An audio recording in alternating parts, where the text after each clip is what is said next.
Good evening, everyone. I will call the semi-monthly meeting of the State of Rhode Island Coastal Resources Management Council to order. Today is Tuesday, March 12, 2024.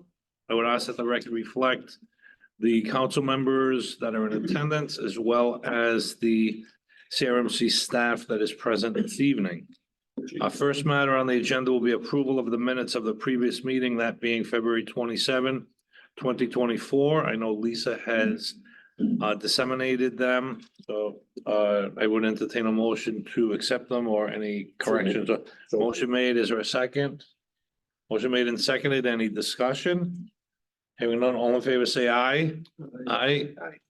A little louder than that. I don't know. Aye. All right. Chairman, I need to abstain. All right. You say that in Portuguese, aye. All right. The minutes are approved unanimously with Mr. Flynn abstaining. Subcommittee reports, Mr. Willis. There are no subcommittee reports tonight, Mr. Chair. Staff reports, please. One very brief staff report, Mr. Chair. I want to thank the Rhode Island Saltwater Anglers Association for hosting again their wonderful annual saltwater fishing show this weekend. We had a booth there along with our trash trailer that was very well received. And I just want to let the council members know that went very well for CRMC. We got a lot of traffic at our booth, a lot of questions on the program in general, a lot of questions on beach vehicle access, a lot of questions on shoreline access, a lot of questions on wind farms. So it was very successful for us to be there. And I want to thank the Saltwater Anglers Association for that opportunity. Do we have all the right answers? Oh, we always Of have, course. always have the Okay. right answers. Then what? That's it, Mr. Chair. Thank you. Thank you. We now go to school with the educational series. We do. And if I can introduce that, Mr. Chair. You may. We had tonight a presentation on a project that we participated with at our request with the University of Rhode Island and the Rhode Island Saltwater Anglers Association on what has become known as a recreational fishing tool. The genesis of this tool came directly out of our work with aquaculture projects and also offshore wind. For the two, they were happening at the same time in the agency, where for offshore wind projects in the federal waters out in Rhode Island Sound, we were finding that recreational fishing occurs, but the only data we had wasn't really data. It was all anecdotal. We knew it was happening out there. We didn't know to what extent it was happening out there. So we couldn't quantify the level of recreational fishing that was occurring from Rhode Island out into those areas. At the same time, we had aquaculture projects in the Bay where we were getting the same type of comments from people that felt that an aquaculture proposal would interfere with their recreational use of that area by claiming that they did their recreational fishing right there or nearby, or it would interfere with the way they fished those shorelines.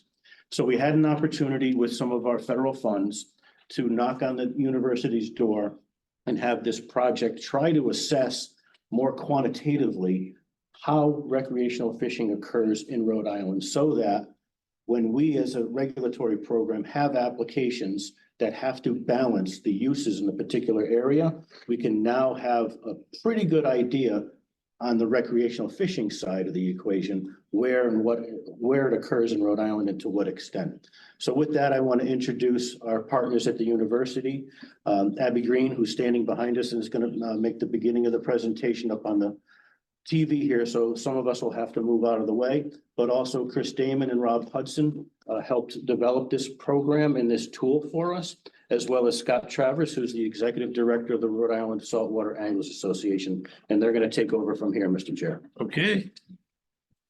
How are you?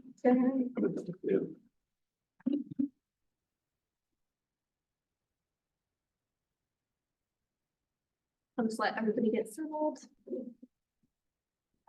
So yes, just like Jeff mentioned, we had a lot of different partners involved on this project, from CRMC, DEM, RISA, the Rhode Island Sea Grant, URI, and I wasn't allowed to use their logo, but the Environmental Protection Agency also played a key partner role. So in order to tackle this problem, we knew that instead of reinventing the wheel, we also wanted to examine the existing data on this subject. So there was a number of data sets. It might be hard to see from the back of the room, but we had the Rhode Island Recreational Information Program from NOAA, or the MRIP survey. We had the Rhode Island Sea Grant shoreline access data, where every year they go out and visit these sites in person, taking pictures of these public access points around the state and making that publicly available for the public. We also had data from the Narragansett Bay Estuary Program, the recreational use of coastal access sites in Narragansett Bay study that was done just a few years ago. And there was a project done in URI about the artisanal fishers and local food security in Rhode Island and how that issue tied into this project. So we examined all this data and more to inform this project as we move forward.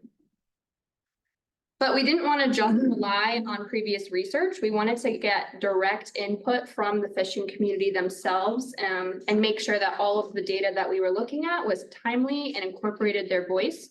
So we launched a survey. We were lucky enough to get over 300 surveys and over 2,500 fishing locations identified from around the state. We focused on Narragansett Bay state waters. And Chris will get to this later, but our survey did extend a little bit out. And what was really great about this was we were able to launch at the New England Saltwater Fishing Show that Jeff just mentioned a few minutes ago. In 2023, where over 150 surveys were collected just at that fishing show. We also visited the Block Island Inshore Fishing Tournament. And we went in person to recreational fishing spots around the state in West Warwick, North Kingstown, Newport, Portsmouth, Jamestown, Warwick, Middletown, and hired multilingual survey facilitators to make sure that the survey was accessible to anyone who approached. So I want to stress a couple key points. Nothing like this had ever been attempted before in Rhode Island. We worked with the fishing community, and together the team was able to reduce the fishing site areas that survey participants could choose from down to 1 square kilometer or 0.4 square miles. So that's what they could pick. And that kind of area is helpful when it comes to making management decisions and also visualizations like this. We also collected data that synced automatically to an online database, so it minimized errors. We gathered the data that included spatial information, but also temporal information. So we not only learned where fishers were fishing, but we understood when they were fishing, if it was in the spring, summer, fall, or winter. And this kind of helps when it comes to mitigating conflict amongst coast users. And also diversity and inclusion were incorporated into survey administration. Like I mentioned, we hired multilingual survey administrators when we were out in the public. And because of that, there was actually one site where we would have just had 2 survey respondents, but we got over 20 because one of our students spoke Creole. So really, really successful there. Some of these are the key findings from the survey. Again, it might be hard to see from the back, I apologize, but it covers different hotspots around the states for recreational fishing. I mean, some of this might not be a surprise, like 98% of fishers like using a rod and reel to fish. The top targeted species were striped bass, black sea bass, and bluefish. 97% fish in the summer, and then 78% fish in the spring, 77% in the fall, and 22% in the winter. Of those surveys, 69 fish from shore and 64% fish from a motorized boat. 38 said that they rely on what they catch to supplement their diet. And 72% regularly share what they catch with others outside of their household. If you have any questions, feel free to, raise a hand or jump in. So in order to make this kind of data and our final tool available to everybody, in addition to making the tool, we made a story map. So this QR code, if you scan it with your phone, will take you right to the story map. And that backs up back to where the project started, kind of similar to what Jeff was saying, how this project got going, who worked on it, and what the tool represents and what it doesn't represent. It's kind of helpful for people who aren't super map oriented when we talk to different partners and people who are using the tool itself. People who were more, readers and not super map oriented found this helpful so they could understand what they were looking at and utilize the tool to the best of their ability. And then I'm gonna turn the stage over to Chris Damon. Thank you, Abbey. A little bit of context on this grid that you can't really see.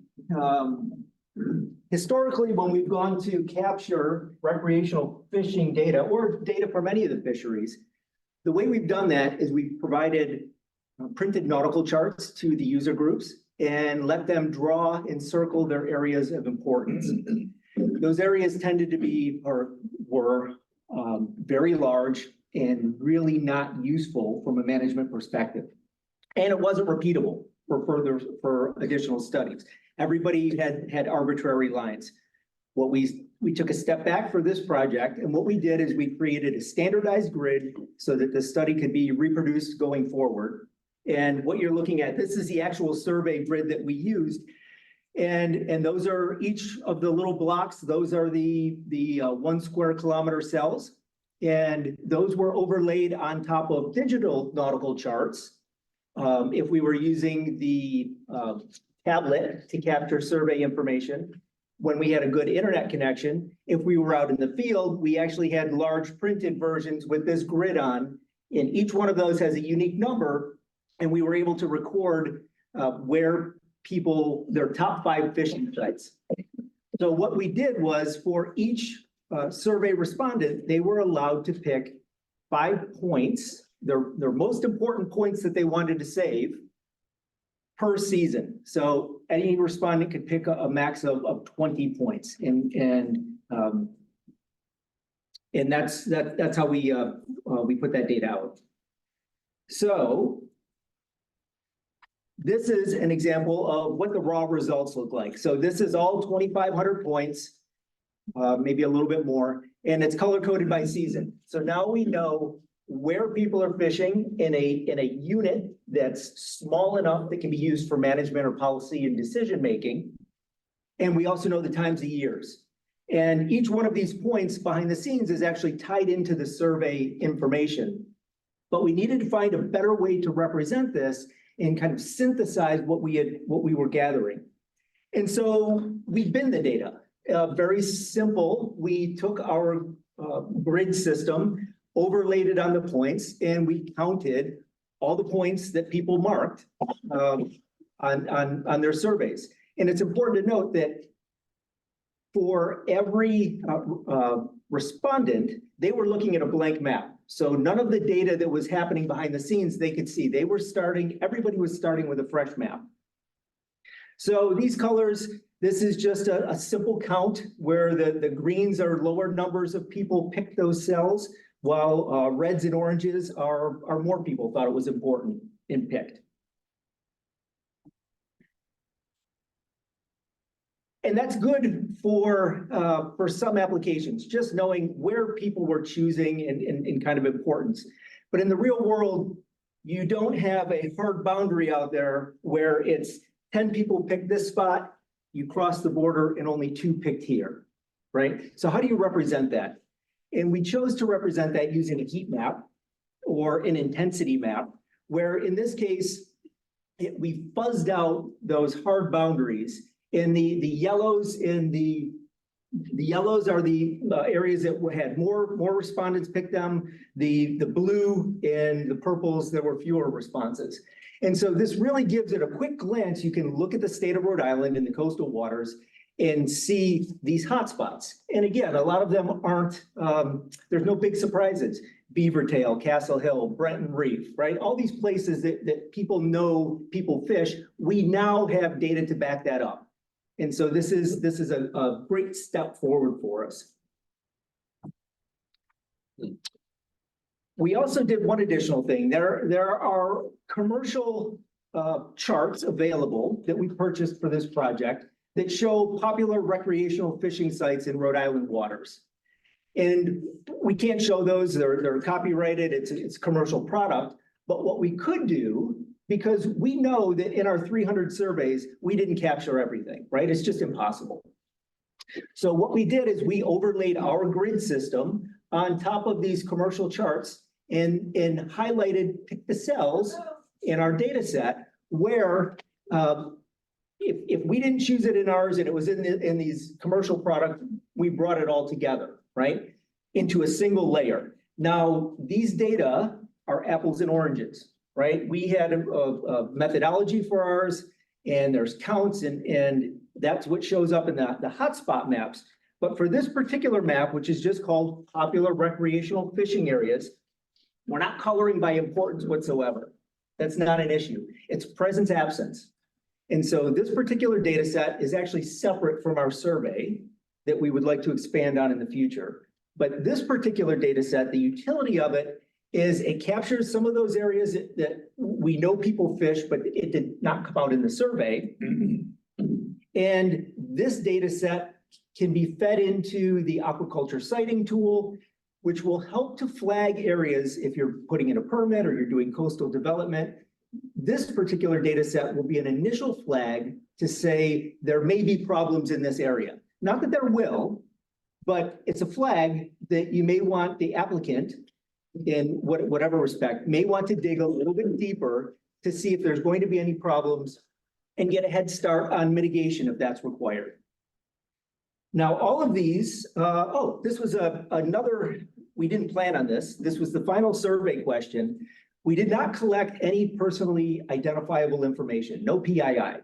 What we did collect is the final question was a zip code.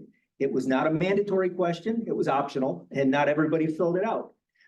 But the zip code data ended up being very interesting, and it shows the sphere of influence in the region that, for our surveys anyway, the popularity of the recreational fishing in Rhode Island waters, right? It's not just Rhode Island. You have people from Connecticut, you have people from Mass.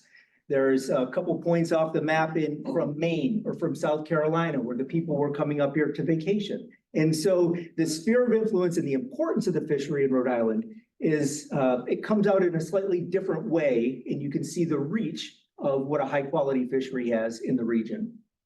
Now, all of these data were packaged up.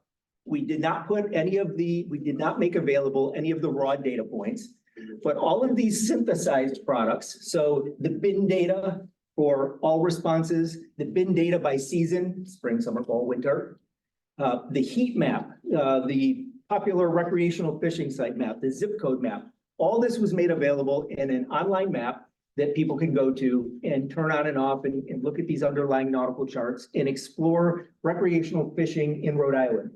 The front end for this is the same portal, the recreational fishing tool portal with the QR code that Abbey showed, and that's at the end of this also. So all this information is synthesized into one spot. You can see the methodology, you can see the data that came out, and then I will turn it over at this point to Scott from the Rhode Island Saltwater Anglers, who will provide some anecdotal evidence on how these data are being used at the moment already.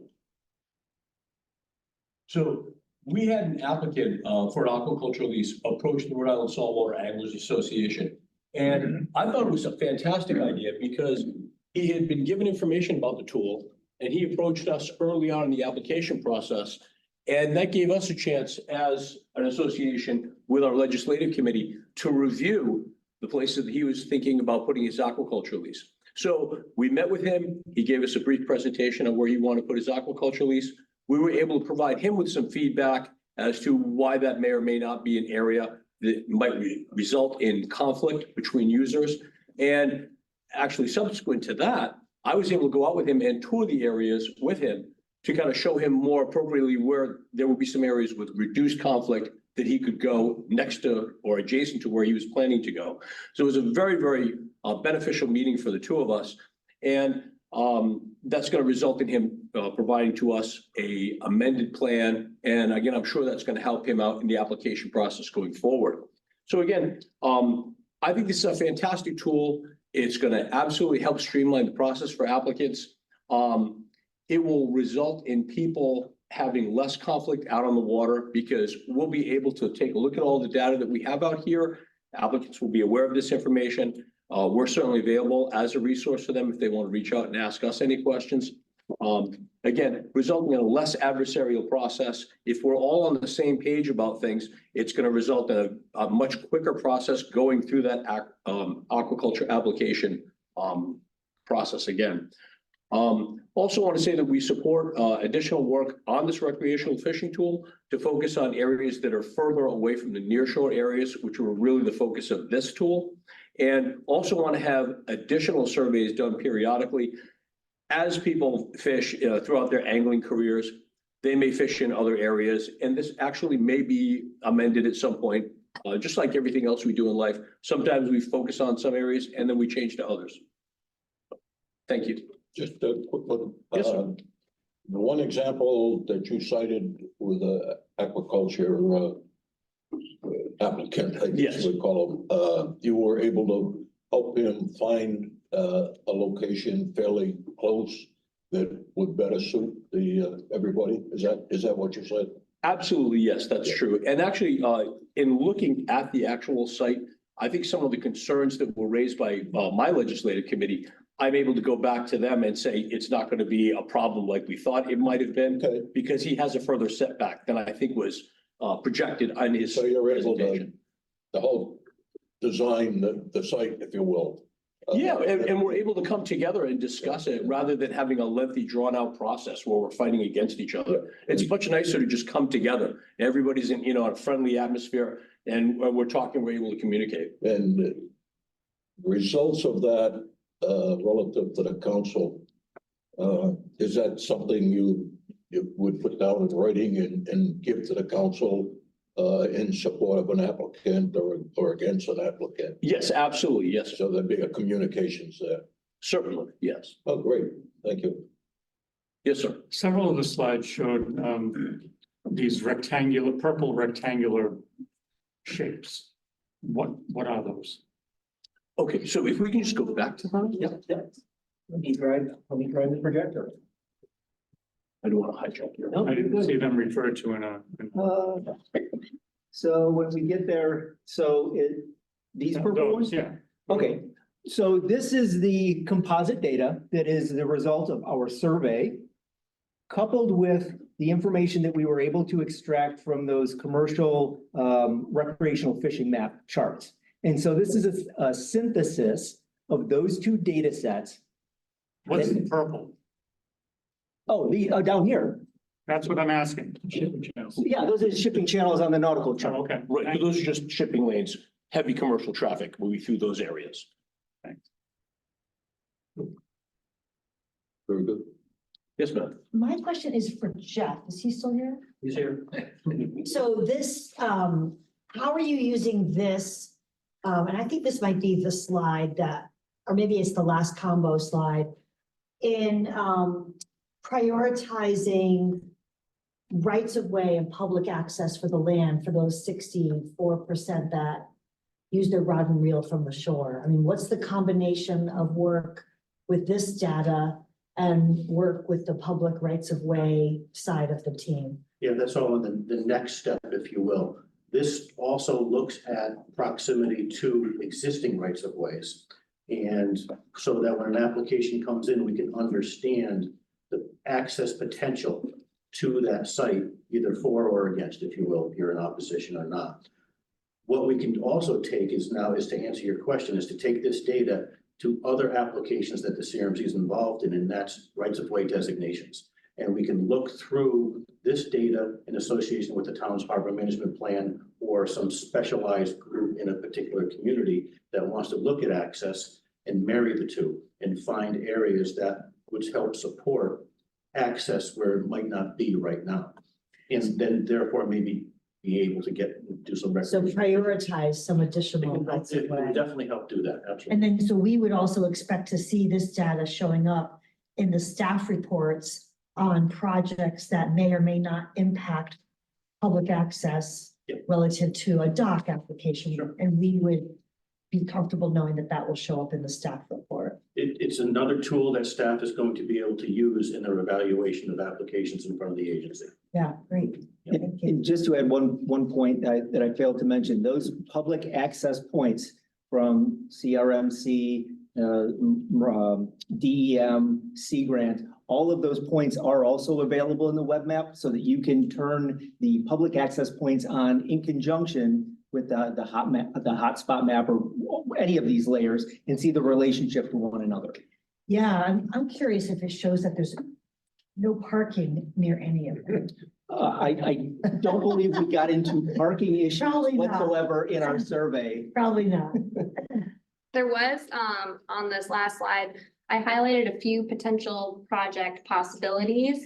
One of them, what makes these sites important, was a suggested research that we could do in this future to build on this tool, and that kind of highlights parking and accessibility of these sites. Why is this site important to the community? Because that wasn't asked in the survey for them to define what it meant to be important to them. So it could be they had bathrooms, they had parking, or it's easy to get to. It could be a number of factors. So that's one thing we could look at in the future. There's also the potential of overlapping the public access points with popular recreational fishing to see how many of those line up. We could look at sea level rise and see how many of these fishing spots are potentially in jeopardy in the future as like sea level continues to rise. There's a lot of potential, and this is a really great starting point, is the way that we're looking at it.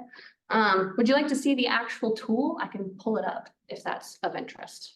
But it's pretty much exactly what this looked like.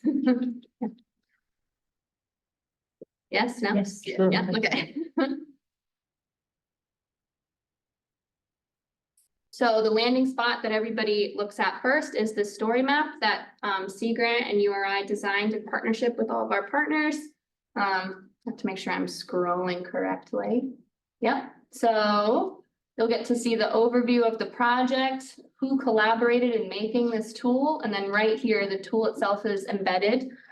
We added a disclaimer that people have to acknowledge and hit OK in order to go into the tool to make sure they know that this data does not represent all recreational fishing activity throughout the state. This was just one sampling, and we actually honed in on Narragansett Bay and state waters. We didn't go offshore, so we wanted to make sure that that was pretty clear in the messaging leading up to people when they were exploring the tool. So you would just hit accept, and then you go right into the tool. And so to explore the different layers, you'd click over here. And here are all the layers available, and you could turn off and on any of the data sets that we collected. You can just list verbally what those layers are. Yes, there are groupings. Do you want to drive? And yeah, Yeah, so yes, there are groupings.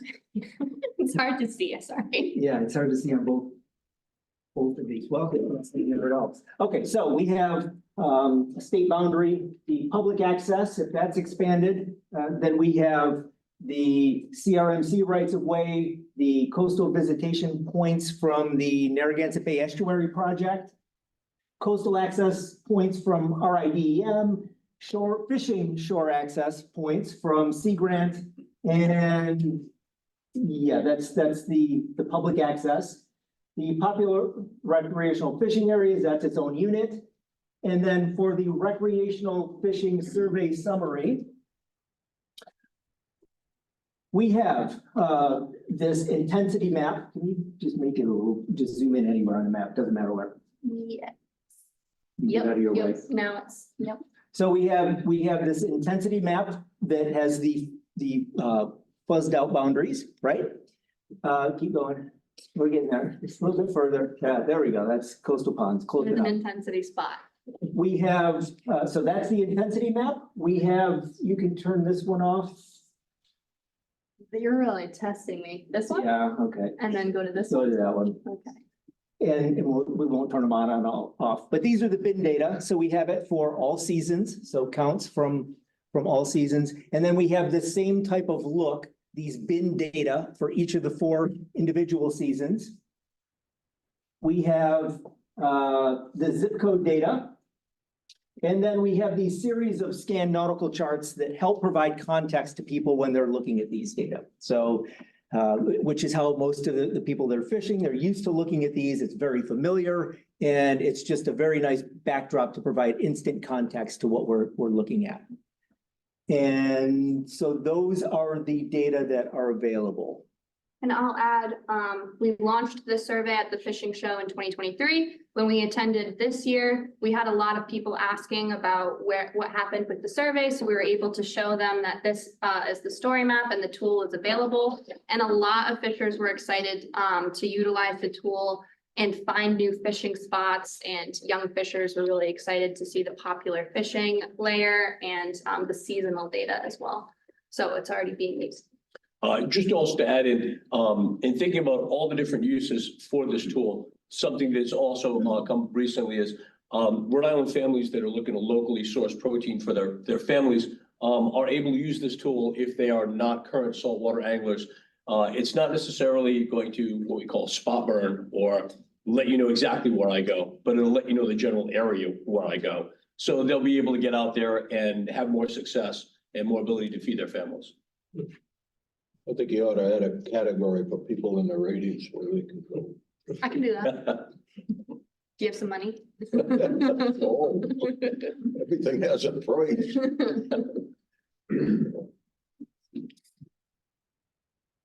The questions? Good job. Thank you. Thank you. Thank you. Thank you, everyone. Here, the audience wants to ask a question, is that okay? Yeah, sure. I was just curious with your data, your zip code map, got me thinking about that. Is there a minimum frequency of fishing for responding in a lot of form? In terms of, I think your intensity map is kind of got to flush out whether they fish one time or multiple times in that spot. That's, no, that is not reflected in the intensity map whatsoever. The intensity map really is the counts, but looking at it in a slightly different fashion. We did ask how many times people fish, not necessarily at each spot, but just how many times they fish per year. And all of these survey questions are available in a synthesis where they're all charted and graphed, and you can see how all these responses are put together. But no, we didn't ask how many times The people are fishing there. But we did get a Already heard it. bunch of people that for all the seasons, for 3 seasons of fish, without winter, just take all my 5 points, they would put it in for spring and say, these are the 5 places that I fished the entire year. I think Jeff was one of those people. I'm thinking like this family Yeah, in South so- Carolina, do they show up in that survey? Or did they fish one time on the page? Absolutely, yeah, so if you were to zoom out, you would see the main people, somebody more right, or zip code and their names and partners. These are all great things that absolutely can be done. So thank you very much to Abbey, to Scott, to Chris, to Rob, all our partners at DEM, which I apologize, Ron, I didn't mention them at the top. It's a great project. It's a wonderful conclusion to it because of our partners. I think you saw on one of the last slides that Abbey and her team presented. There's a lot more work to do. We identified some more from the audience tonight too. So if we'll look for more funding and we'll see how we can expand this project in the future. At a minimum, we should keep this work moving forward every few years. So thanks again, guys. Appreciate it. Thank you very much. Yes, out of the tournament. Oh, wage.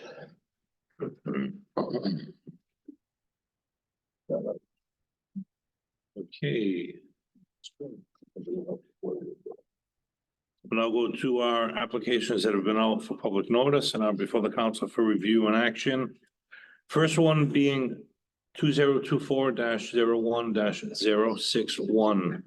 Department of Environmental Management. Application to replace an existing pier F within the Port of Galilee located at 270 Great Island Road, Narragansett, Rhode Island.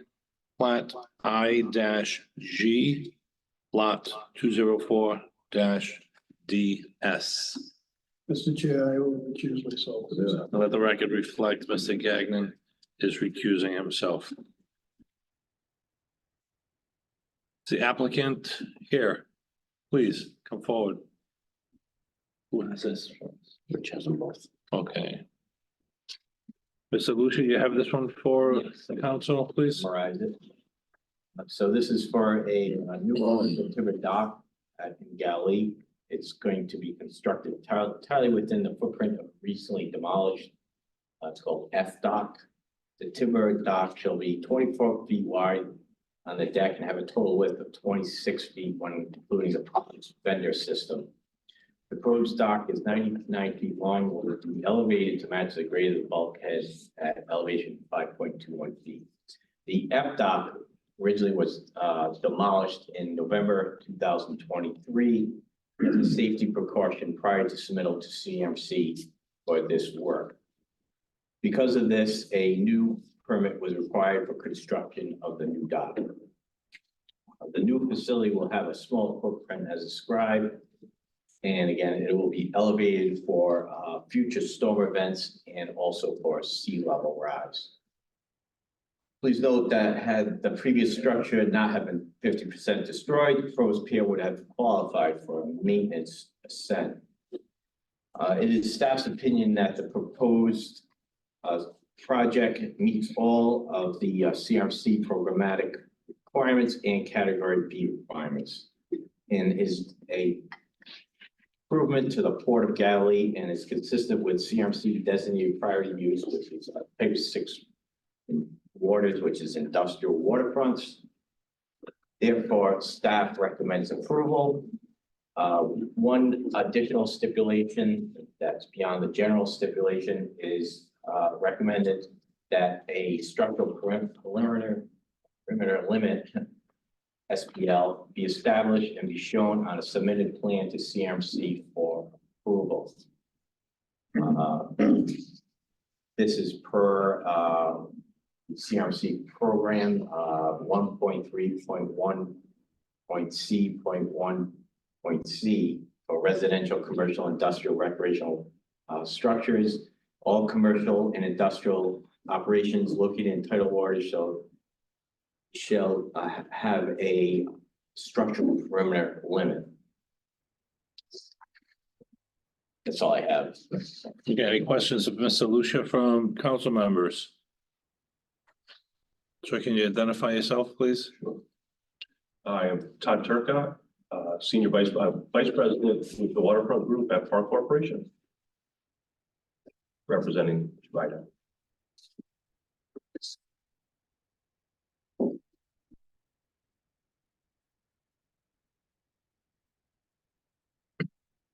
Who are you representing? DEM. I'm sorry, I thought you said RIDOT. I'm sorry. I'm saying, wait a minute, that's the next one. All right. Let's not go into that. We'll just swear him in case anyone has questions, please. Absolutely. Mr. Turk, would you please raise your right hand? Do you swear or affirm to tell the truth, the whole truth, and nothing but the truth, so help you God? Would you please state and spell your name for the record? Todd D. Turcotte. President Turcotte, you've heard the explanation from Mr. Lucia. Do you have anything that you wish to add at this time? Don't believe I do. I think we reviewed it with staff throughout the process of this. I think we're in agreement. I think the only question I would have on the limit, doesn't the Port of Galilee have a limit already? Do we have to do the individual pier for every time we replace it? It's going to be 10 feet off the structure. Just making sure with the port, if it was slightly different. Does not. Any questions of the applicant by the council? Seeing none. Anyone else is present this evening that wishes to speak in favor of the application? Anyone present this evening that wishes to speak in opposition of the application? Is the council in a position to make a motion? Ms. Hall, please. I'll make a motion that the proposal be approved with the addition of a structural perimeter limit of 10 feet beyond the footprint of the existing structure be shown on a site plan and approved by CRMC prior to construction. And Ms. Hall, does your motion include and is based on a testimony of staff and the applicant as well as the submissions made to CRMC and the staff report? Yes. Thank you. Is there a second? Second by Mr. Flynn. Any discussion? Hearing none, I will poll the council. Mr. Flynn. Aye. Mr. Izzy. Aye. Mr. Gomez. Aye. Mr. Russalino. Aye. Ms. Hall. Aye. I too, Raymond Coyer, vote aye. The application is approved. Thank you, sir. Thank you.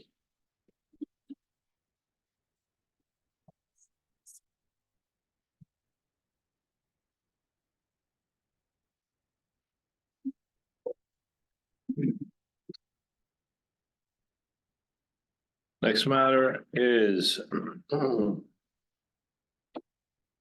2023-10-090. It's the Department of Transportation, State of Rhode Island, for Rhode Island Bridge number 292, the Nonquit Pond Bridge, to be removed and replaced by a new bridge comprised of a next D prestressed concrete beam superstructure with bituminous wearing surface, concrete abutments, and steel micropiles drilled into bedrock. The proposed bridge will be widened by 8.5 feet, parentheses, out to out, close parentheses, to address current safety hazards for pedestrians and emergency vehicles. Proposed abutments will be located behind the existing abutments, which will be cut down, and the lower portion to remain as scour protection. In-water work is limited to control of water and dewatering around the substructure during demolition and repairs. A small area of unvegetated saltmarsh, parentheses, approximately 10 square feet, close parentheses, will be temporarily impacted during dewatering. However, saltmarsh plantings are proposed within the area to mitigate for temporary impacts. It is located on Pond Bridge Road in Tiverton, Rhode Island. And our representatives from the Department of Transportation, the applicant here. Yes. Kindly come forward, sir. And while he's coming forward, I believe, Rich, you have this one as well? Yes, Mr. Chair. Thank you. So this is located at Army Creek and Nonquit Pond. So this is going to increase the impervious surface area because the bridge is going to get wider. This will provide for pedestrian traffic and safer pedestrian traffic with conditions of sidewalks. Complete treatment of water quality is not being met. However, staff has no objection to the granting of the variance because of site constraints, which are the wetlands are so close and the coastal features are right next to the bridge. And also this project should provide a public benefit by providing a safer passage and a wider travel lane. Only temporary impacts to the freshwater wetlands are proposed. One comment was submitted on February 14th from the public. The comment was concerning that the parking on the southwest side of the bridge would be eliminated. However, the project does not eliminate this parking at the southwest side of the bridge. And these areas shall remain for emergency vehicles and parking. Therefore, it appears that the comment has been addressed. In conclusion, the project meets all programmatic and category B requirements. The increase in width should provide, which I already said, the increase in width should provide public access and safety. Therefore, staff recommends approval of the project. Thank you. Yes, Mr. Gomez. Rich, is there a time of year specified for this? And the point being is that I get a little bit worried about the herring run. There is a time of year, and I'm pretty sure it's based on the herring migration. They're in trouble, so Yeah, there is a if time of we year. could put an open season on comments, it'd be in less trouble. Right, right. But at any rate, so there'll be a time that will avoid Correct. the herring run. Yeah, we'll add that. We've always put those into the stipulations, those are general stipulations. Okay, thank you. Any other questions of Mr. Lucia from the council at this point? Sir, can you identify yourself, please? Sure, John C. Fontana with Rhode Island DOT. That's right, room, please. Mr. Fontana, would you please raise your right hand? Do you swear or affirm to tell the truth, the whole truth, and nothing but the truth, so help you God? Would you please state and spell your name for the record? John C. Fontana, JONCFONTANA. Thank you. Thank you, Mr. Fontana. You've heard the summary of Mr. Lucia. Is there anything you'd like to add at this point to your application? No, Mr. Lucia summarized the project quite descriptively. Okay, any questions of Mr. Fontana by the council? Okay. Is there anyone else present this evening that wishes to speak in favor of the application? Anyone that wishes to speak in opposition of the application? Seeing none, is the council in a position to move a motion? Mr. Gomez, I will move approval, based on the, staff report, the findings of fact, and the, discussion on the stipulation of a time of year to avoid the herring runs. And I'm not sure what else you need. That would be acceptable, Mr. Gomez. My question for you, though, is does your motion include also an approval of the variance requested by the applicant? Absolutely, yes. thank you. A motion has been made by Mr. Gomez. Is there a second? Second. Seconded by Mr. Izzy. Any discussion? Hearing none, I will poll the council. Mr. Flynn. Aye. Mr. Izzy. Aye. Mr. Gomez. Aye. Mr. Russolino. Aye. Ms. Hall. Aye. Mr. Gagnon. Aye. I too, Raymond Coy, vote aye. The application has been approved unanimously. Thank you, sir. Thank you. Rich, thank you for those two summaries. Mr. Willis, anything else to come before us? There is That may not be nothing, on the nothing agenda. additional on the agenda, Mr. Chair. Okay, that concludes our formal agenda. I'd entertain a motion to adjourn. Which one are you talking about? Motion made. Is there a second? Second. Seconded. All in favor, say aye. Aye, anyone opposed? Motion carries. Meeting adjourned. The,